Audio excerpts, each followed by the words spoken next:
probably heard loads about Web 2.0 and Where 2.0 and what's it all about. So Maurits is going to explain to us. I give you Maurits van Vlugt. Thank you.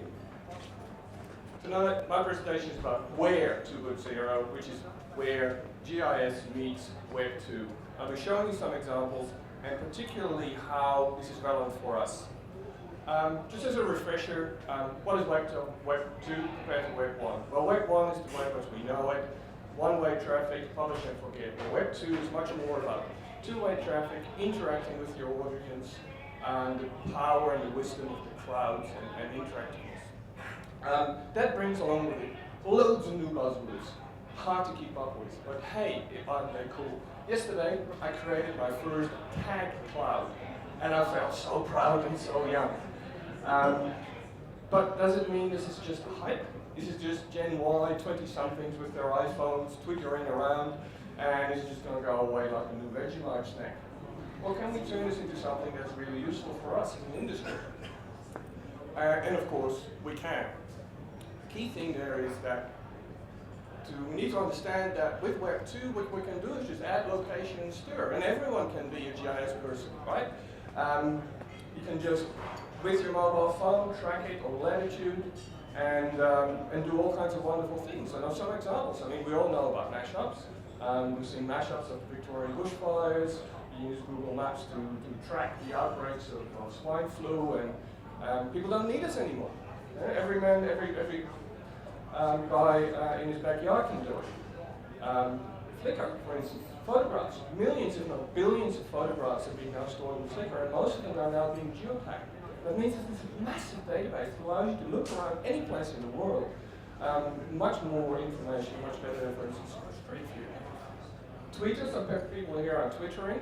That's about to get geocoded and geo-enabled. That means you can then start following what people in your street or in your suburbs are tweeting about, they're talking about. And follow what's the buzz in the street.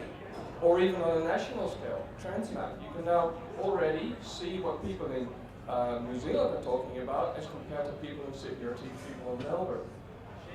Lots and lots, or Perth. Lots and lots more effective than news polls. So, the key question is, are these just cute gadgets? Are they just going to pipe and then go away? Or can we turn them into something that's relevant for us? And the key concept in that we need to look at is a concept we call VGR, Volunteered Geo-Information. So rather than traditionally we make maps top-down 1.0 policy and go and collect them centrally organized, to user-driven.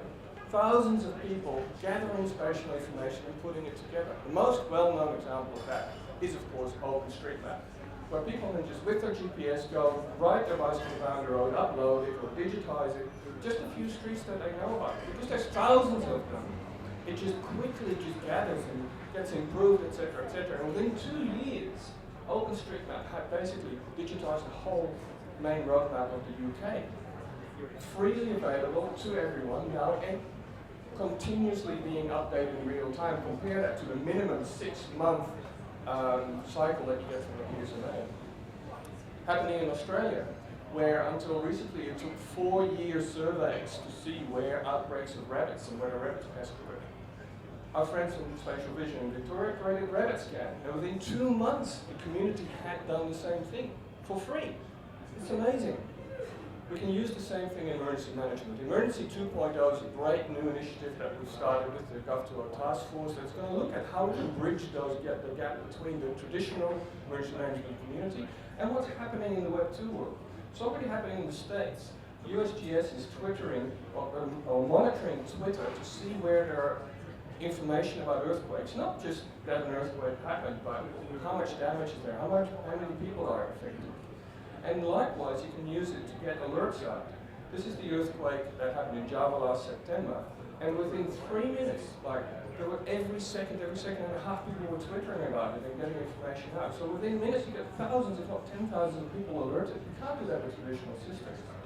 Microsoft is coming to the party and built this thing called Microsoft Vine, right? Where you can build your own little community, indicate where your places of interest are, and then just monitor what's happening there and send out alerts to your friends, whether it's your family or as a group of farmers.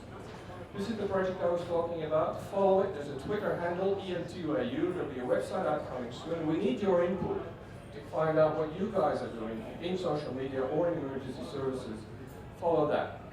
And last but not least, make sure, be relevant, or perish, just like the Vegemite say. I wish you all a very, very happy evening, lots of beer, and enjoy yourselves tonight. Let's give up for Vlugt.